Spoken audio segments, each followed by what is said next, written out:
വിചാരിച്ചതുപോലെയാ ഈ കല്യാണം പോലും മുടങ്ങിപ്പോവും. അതൊന്നും എനിക്ക് അറിയണ്ട. ഇപ്പൊ നീ ആഭരണമൊക്കെ എനിക്ക് തന്നാ നിന്റെ കൺമുമ്പിൽ തന്നെ എന്റെ ഫോണിലുള്ള ഫോട്ടോസ് എല്ലാം ഡിലീറ്റ് ചെയ്തിട്ട് ഞാൻ പുറത്തേക്ക് ഇറങ്ങിപ്പോ.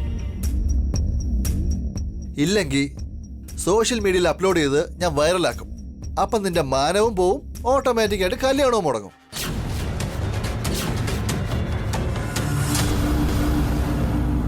ഞാൻ നിന്നോട് അപേക്ഷിക്കാ രാഹുൽ, ദയവ് ചെയ്ത് എന്നെ ഉപദ്രവിക്കല്ലേ. എന്നെ ഇങ്ങനെ ബുദ്ധിമുട്ടിക്കാതെ ഇവിടുന്ന് പോ. നീ കാരണം ഞാൻ ഒരുപാട് കഷ്ടപ്പെട്ടതാ. ഒരുപാട് നഷ്ടങ്ങളും ഉണ്ടായി എനിക്ക്. അതെല്ലാം നീ എനിക്ക് തിരികെ തരണം. വേണമെങ്കിൽ ഞാൻ നിന്റെ കാല് പിടിക്കാൻ രാഹുൽ, എന്നെ വിട്ടേക്ക്. നീ എന്റെ കാലിൽ വീണിട്ട് എനിക്കെന്താ ഗുണം? ആഭരണം തന്നാൽ ഞാൻ അങ്ങ് പോയിക്കോളാം. പ്ലീസ് രാഹുൽ, നിനക്ക് ആഭരണങ്ങൾ തന്നാൽ ഞാൻ പിന്നെ സൂയിസൈഡ് ചെയ്യേണ്ടി വരും. നീ സൂയിസൈഡ് ചെയ്യുകയോ കല്യാണം കഴിക്കുകയോ അതൊക്കെ നിന്റെ ഇഷ്ടം. ആഭരണങ്ങൾ തന്നാൽ ഞാൻ അങ്ങ് പോയേക്കാം. ഇല്ലെങ്കിൽ നമ്മുടെ മെമ്മറീസ് എല്ലാം ഞാനങ്ങ് വൈറലാക്കും.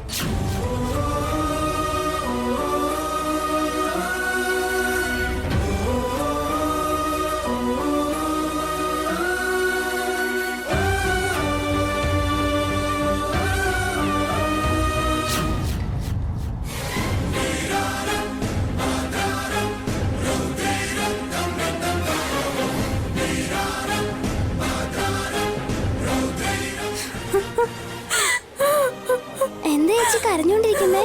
എന്തു പറ്റി?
കണ്ടില്ലേട്ടാ, കല്യാണ പെണ്ണിന്റെ മുഖത്ത് കല്യാണം കഴിക്കുന്നതിന്റെ സന്തോഷമൊന്നുമില്ല. എന്താ മോളെ, എന്താ ഇങ്ങനെ ഡള്ളായിരിക്കുന്നെ? ഒന്നുമില്ല ചെറിയച്ച. സത്യം എന്താന്ന് പറ കാവ്യ. ഇന്നലെ നിനക്ക് വാങ്ങിയ ആഭരണം ഇഷ്ടപ്പെട്ടില്ലേ, അതോ ഡ്രസ് ഇഷ്ടപ്പെട്ടില്ലേ? അങ്ങനെയൊന്നുമില്ല ചെറിയമ്മേ. ആ, ഇഷ്ടപ്പെട്ടില്ലെങ്കിൽ സാരമില്ല, പറഞ്ഞോ, നമുക്ക് പോയി എക്സ്ചേഞ്ച് ചെയ്തിട്ട് വരാം. അയ്യോ, എക്സ്ചേഞ്ച് ഒന്നും വേണ്ട ചെറിയച്ച, എനിക്കെല്ലാം ഇഷ്ടായി. പിന്നെ എന്താ നീ ഇങ്ങനെ വല്ലാതിരിക്കുന്നേ?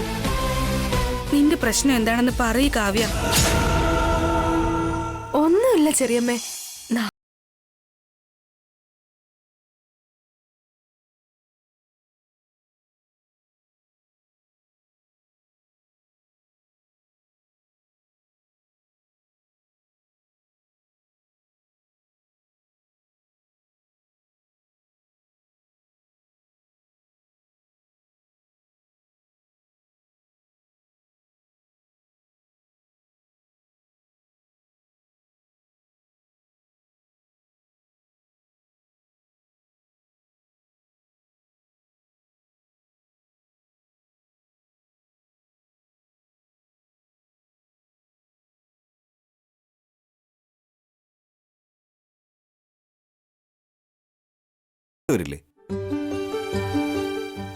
എന്തു പറ്റി അബി? ഭർത്താവിന്റെ വീട്ടിലേക്ക് പോകുന്നതിന് മുൻപ് കാവ്യക്ക് പറഞ്ഞു കൊടുക്കേണ്ട കാര്യങ്ങളൊക്കെ പറഞ്ഞു കൊടുക്കുമായിരുന്നു ഞങ്ങൾ. ഭർത്താവിന്റെ വീട്ടിലേക്ക് പോകുന്നതിനെ കുറിച്ച് ആലോചിച്ച് വിഷമിച്ചോണ്ടിരിക്കുക ഇവള്. അമ്മായിയമ്മയുടെ വീട്ടിലേക്ക് പോവാതെ പിന്നെ സ്വന്തം വീട്ടിൽ തന്നെ ഇരിക്കണമെന്നാണോ? വസു, ഈ കാലത്തെ പെൺപിള്ളേരെ ഒന്നും വിശ്വസിക്കാൻ പാടില്ല. കല്യാണം കഴിഞ്ഞാൽ പിന്നെ ജനിച്ച വീട്ടിലോട്ട് തിരിഞ്ഞു നോക്കുക പോലും ഇല്ല. ഭർത്താവിനെ അല്ലാതെ മറ്റാരെയും കാണുക പോലും ചെയ്യില്ല.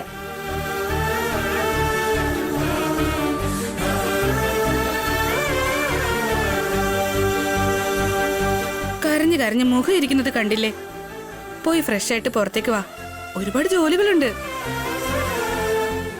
വരും, നമുക്ക് എല്ലാവർക്കും അങ്ങോട്ട് പോവാം.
കമോൺ മോളെ, ഫോൺ എടുക്ക്.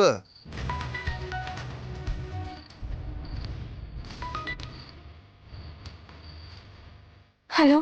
എന്താ മോളെ, നീ ഉറങ്ങുമായിരുന്നോ? എനിക്കറിയാം നിനക്ക് ഉറക്കമേ വരില്ല. ഞാൻ പറഞ്ഞ കാര്യത്തില് നീ എന്ത് തീരുമാനിച്ചു മോളെ? കൊണ്ടുവരുന്നുണ്ടോ ഇല്ലയോ? പ്ലീസ്, ആഭരണങ്ങളല്ലാതെ വേറെ എന്തെങ്കിലും ചോദിക്ക്. അല്ല, തരാൻ നിനക്ക് എന്താ ഉള്ളേ? ശരി, നീ എന്നെ കല്യാണം കഴിക്കേ. പറ എന്റെ മോളെ, നിന്നെ ഞാൻ എന്റെ കൃഷ്ണമണി പോലെ നോക്കും, പ്രോമിസ്. എന്താ മോളെ നീ ഒന്നും മിണ്ടാത്തെ? എന്നെ കല്യാണം കഴിക്കാൻ നിനക്ക് താല്പര്യമില്ലല്ലേ? അപ്പോ ആഭരണം തന്നേക്ക്. നിന്നോട് ഞാൻ അപേക്ഷിക്കുകയാണ് രാഹുൽ. എന്റെ കല്യാണത്തിന് വേണ്ടി ചെറിയച്ഛനും ചെറിയമ്മയും ഒരുപാട് കഷ്ടപ്പെടുന്നുണ്ട്. ഞാനും ഇവിടെ ജീവിക്കാൻ വലിയ കഷ്ടപ്പാടില്ല. വേണ്ടാത്ത ചർച്ചകളൊക്കെ ഒഴിവാക്കാം. നീ ഇപ്പൊ സ്വർണം കൊണ്ടുവരികയാണെങ്കിൽ എല്ലാം അവസാനിപ്പിക്കാം. അതിന് നിനക്ക് വയ്യെങ്കിൽ നാളെ രാവിലെ തന്നെ നിന്നെ കെട്ടാൻ പോകുന്നവന്റെ വീട്ടിൽ പോയി എന്റെ ഫോണിലുള്ള നമ്മുടെ പ്രണയകഥ മൊത്തം കാണിച്ചു കൊടുക്കാം. കല്യാണം മുടങ്ങിപ്പോവും. നിന്റെ വീടിന്റെ പുറത്താ ഞാൻ നിൽക്കുന്നത്. 10 മിനിറ്റിനുള്ളിൽ സ്വർണമായിട്ട് പുറത്തു വാ. അതല്ലെങ്കിൽ നാളെ നിന്നെ കെട്ടുന്നവന്റെ വീട്ടിലേക്കായിരിക്കും ഞാൻ പോകുന്നത്.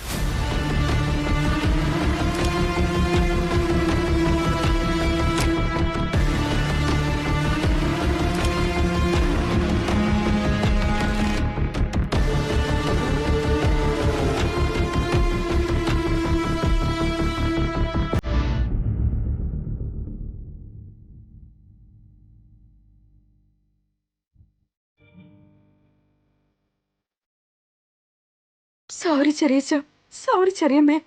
ഞാൻ നിങ്ങളെ രണ്ടുപേരും ചതിക്കുകയാണ്. എന്നോട് ക്ഷമിക്കും.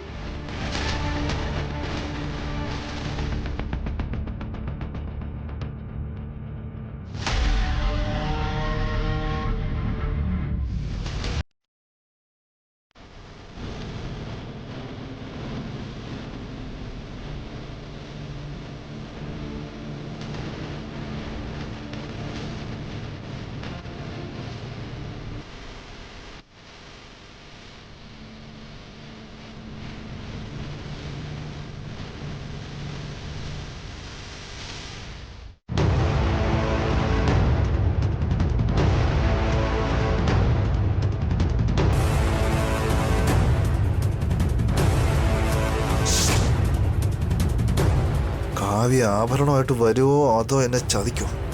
അവളെങ്ങാനും ഇനി വന്നില്ലെങ്കിൽ അവൾക്ക് ഞാൻ കാണിച്ചു കൊടുക്കുന്നുണ്ട്. നീ വന്നോടി മോളെ, ആഭരണം എല്ലാം കൊണ്ടുവന്നില്ലേ?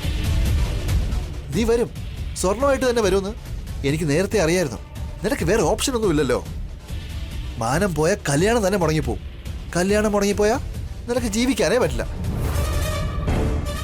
എന്നാലും മുത്തേ, എന്നെ വേണ്ടെന്ന് വെച്ചിട്ട് നീ അവനെ കല്യാണം കഴിക്കാൻ പോയില്ലേ? എനിക്കെന്താ കുറവ്? എനിക്കെന്താ സൗന്ദര്യമില്ലേ? സ്വത്തല്പം കുറവാ, പക്ഷെ നിന്റെ കയ്യിൽ ഇഷ്ടം പോലെ ഉണ്ടല്ലോ. നല്ലതുപോലെ സ്ത്രീധനം കിട്ടിയാ നമുക്ക് സുഖമായിട്ടങ്ങ് ജീവിച്ചൂടെ?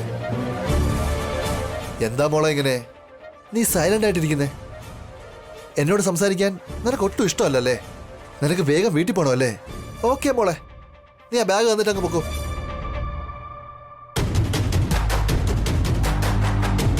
എന്തിനാ മോളെ നീ താഴെ ഇട്ടത്? ബാഗ് എന്റെ കൈ തരാൻ നിനക്കെന്താ പറ്റില്ലേ? നിനക്കെന്നെ അത്രയ്ക്ക് വിലയില്ലാതായോടി? അത് പോട്ടെ, നീ ആഭരണം മൊത്തം കൊണ്ടുവന്നോ അതോ പകുതിയെ കൊണ്ടുവന്നോളൂ?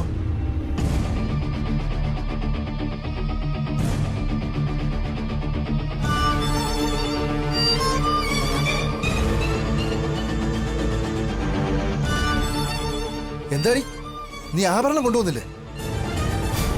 വെറും ബാഗ് മാത്രം കൊണ്ടുവന്ന് എന്നെ ചീറ്റ് ചെയ്യാന്ന് വിചാരിച്ചോ? എത്ര ധൈര്യം ഉണ്ടായിട്ടാടി നീ എന്നോട് നാടകം കളിക്കുന്നേ? ആഭരണം തന്നില്ലെങ്കിൽ നിന്നെ ഞാൻ മാനം കെടുത്തു പറഞ്ഞല്ലേ?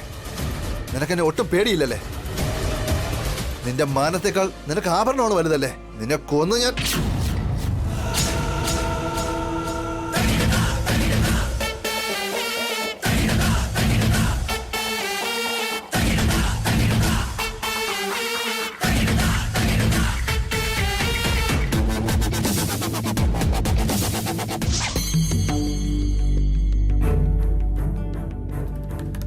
എന്റെ കല്യാണം മുടങ്ങിയാലും ശരി, എന്റെ മാനം പോയാലും ശരി, ചെറിയച്ഛനെയും ചെറിയമ്മയും ചതിക്കാൻ എനിക്കാവില്ല.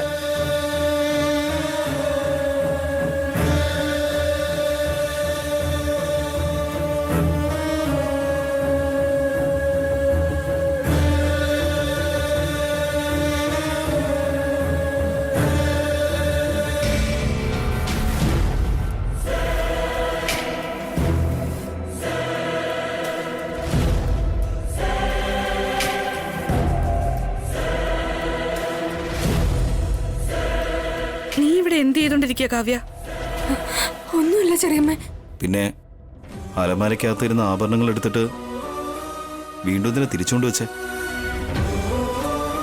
ഷോപ്പിങ്ങിന് പോയിട്ട് വന്നപ്പോഴേ നിന്റെ സ്വഭാവത്തിനൊരു മാറ്റം ഞാൻ കാണുന്നു.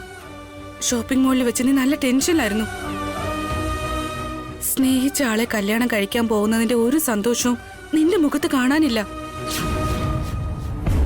ഞാൻ നിന്നെ നന്നായി ശ്രദ്ധിക്കുന്നുണ്ട്. എന്തിനെയോ നീ പേടിക്കുന്നു. എന്ത് പറ്റി കാവ്യ? എന്താ മോളെ കാര്യം? പേടിക്കാതെ ധൈര്യമായിട്ട് പറയും. അതിനി എന്താണെങ്കിലും ശരി, എല്ലാം ഞങ്ങൾ നോക്കിക്കോളാം മോളെ. ചെറിയമ്മ. അയ്യോ കാവ്യ, എന്തിനാ മോളെ കരയുന്നേ? കാവ്യ, എന്ത് പറ്റി മോളെ? സോറി ചെറിയമ്മ, സോറി ചെറിയച്ഛ, ഐ ആം വെരി സോറി. എന്താ കാവ്യ, നീ കരയാതെ കാര്യം പറ. അവൻ വീണ്ടും വന്നു ചെറിയമ്മ. ആര്? രാഹുൽ. അവൻ എന്നെ ഭീഷണിപ്പെടുത്തുക ചെറിയച്ഛ.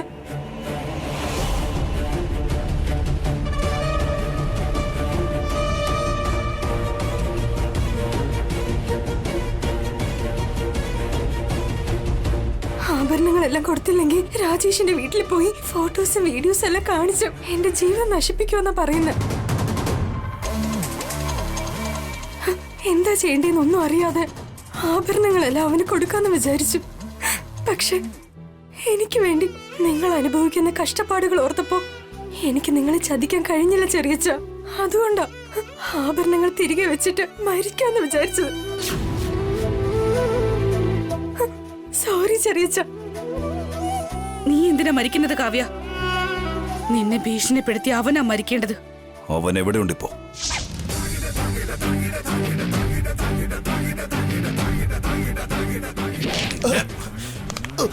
നിനക്ക് എത്ര ധൈര്യം ഉണ്ടടാ ഞങ്ങളുടെ കുഞ്ഞിനെ ഭീഷണിപ്പെടുത്താൻ? അന്നേ നിനക്ക് വാണിംഗ് തന്നതല്ലേ, പിന്നെ എന്തിനാ ഇങ്ങോട്ട് വന്നത്? ആരോടെ നിന്നെ ഇങ്ങോട്ട് അയച്ചത്? ആരും എന്നെ അയച്ചതല്ല സാർ, ഇന്നലെ ഷോപ്പിംഗ് മോളിൽ വെച്ച് കണ്ടതാ. ബ്ലാക്ക് മെയിൽ ചെയ്ത് പണം വാങ്ങാന്നാ വിചാരിച്ചേ. നിങ്ങളുടെ കയ്യിൽ പണമില്ലാന്ന് കാവ്യ പറഞ്ഞു, അതുകൊണ്ടാണ് ഞാൻ ആഭരണമൊക്കെ ചോദിച്ചത്. നിനക്ക് അത്രയ്ക്ക് ധൈര്യമൊന്നുമില്ലെന്ന് എനിക്ക് നന്നായിട്ട് അറിയാം. മര്യാദയ്ക്ക് സത്യം പറയും, ആരാണ് നിന്റെ പിന്നെ? സത്യമാ പറയുന്നത് സാർ, എന്റെ പുറകിൽ ആരുമില്ല. കള്ളം പറയുന്നോടാ, പറയടാ അങ്ങോട്ട്. എടാ, പറയാൻ. പറയ്.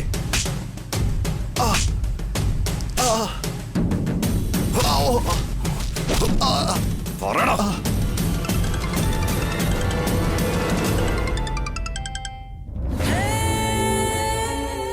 ആരടാ?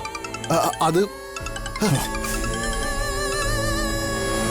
ഹലോ രാഹുൽ, കാവ്യ വന്നിരുന്നോ? ആഭരണങ്ങളൊക്കെ കിട്ടിയോ? എന്തായി അവിടെ?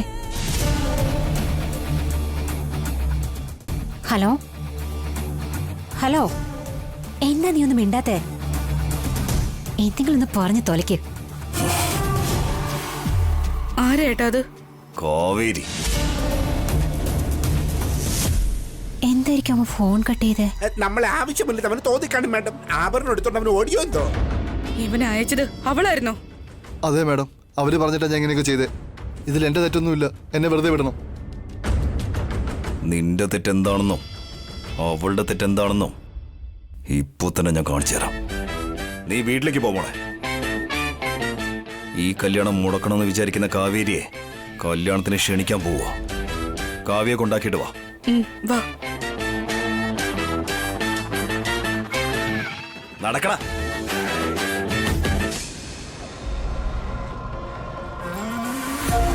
ഈ രാഹുൽ എന്താടോ വിളിച്ചിട്ട് ഫോൺ എടുക്കാത്തത്? മെസ്സേജ് അയച്ചിട്ട് റിപ്ലൈ തരുന്നില്ലല്ലോ. എന്താ അവന്റെ വിചാരം? അവന്റെ ഫോൺ പിടിച്ചു വാങ്ങിയിട്ട് നമ്മൾ തന്നെ ഡയറക്റ്റ് ആയിട്ട് കാവ്യ ബ്ലാക്ക്മെയിൽ ചെയ്ത മതിയായിരുന്നു.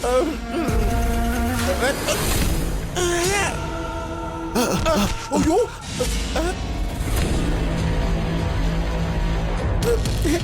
മാഡം,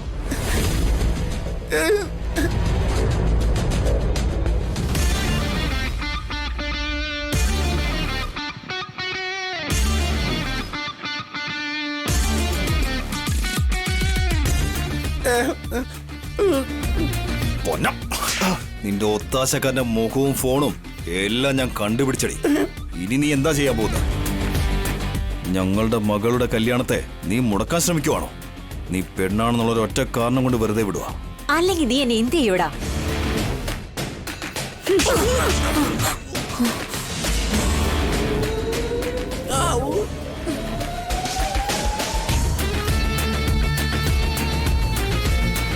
നീ എന്നെ തല്ലാറായോ? കൊല്ലും നിന്നെ ഞാൻ.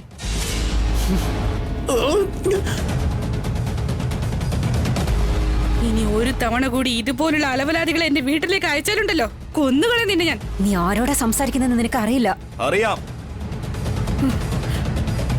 പണമുണ്ടെന്നുള്ള ഗർവവും ആൾബലമുണ്ടെന്നുള്ള അഹങ്കാരവും ചേട്ടന്റെ അധികാരം കൊണ്ടുള്ള ധാർഷ്ട്യവും എന്തൊക്കെ ചെയ്താലും ചോദിക്കാൻ ആരുമില്ലെന്നുള്ള വിചാരവും, ഇതൊക്കെ അല്ലേടി നീ? ഇതെല്ലാം ഉള്ള നിന്റെ ഏട്ടനെ തന്നെ ചവിട്ടി ഒതുക്കി ഒരു മൂലയിലാക്കി ഞാൻ.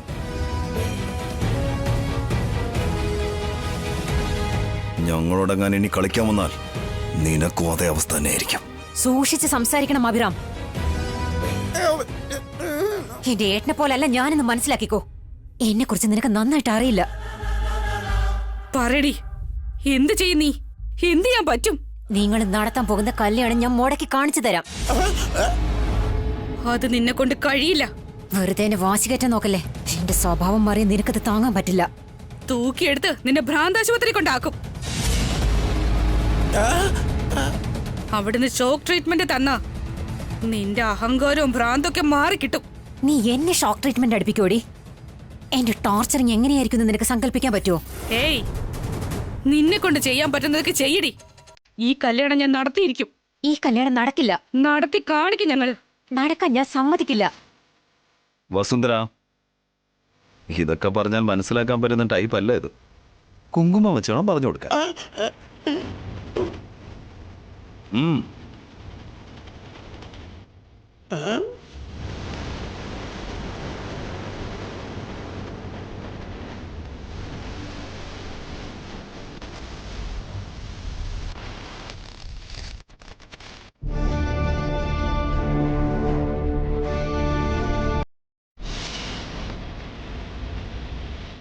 മിസ് കാവേരി, സ്വസ്തിശ്രീ ശോകകൃത നാമ സംവത്സരം ശ്രാവണ ശുദ്ധ പൂർണിമ ദിവസം രാവിലെ 10:15 എന്റെ വീട്ടിലെ മൂത്ത മകൾ കാവ്യയും ശ്രീ മഹേന്ദ്രവർമ്മ സുമിത്ര ദമ്പതികളുടെ രണ്ടാമത്തെ പുത്രൻ രാജേഷിനും വിവാഹമാണ്. വന്ന് കണ്ണു നിറയെ കണ്ടിട്ട് പോ. എന്നിട്ട് വയറ് നിറച്ച് കഴിച്ചിട്ട് പൊയ്ക്കോ. ഇതാ ഞങ്ങളുടെ ക്ഷണം. നിന്റെ ഏട്ടനോടും പറഞ്ഞു, ഇപ്പൊ നിന്നോടും പറയുക. ഇനി എന്റെ കുടുംബക്കാരുടെ ദേഹത്തെങ്ങനെ തൊട്ടാ നിങ്ങളുടെ പണവും പ്രശസ്തിയും ആൾബലവും അധികാരവും ഒന്നും തന്നെ നിങ്ങളെ രക്ഷിക്കാൻ പറ്റിയെന്ന് വരില്ല.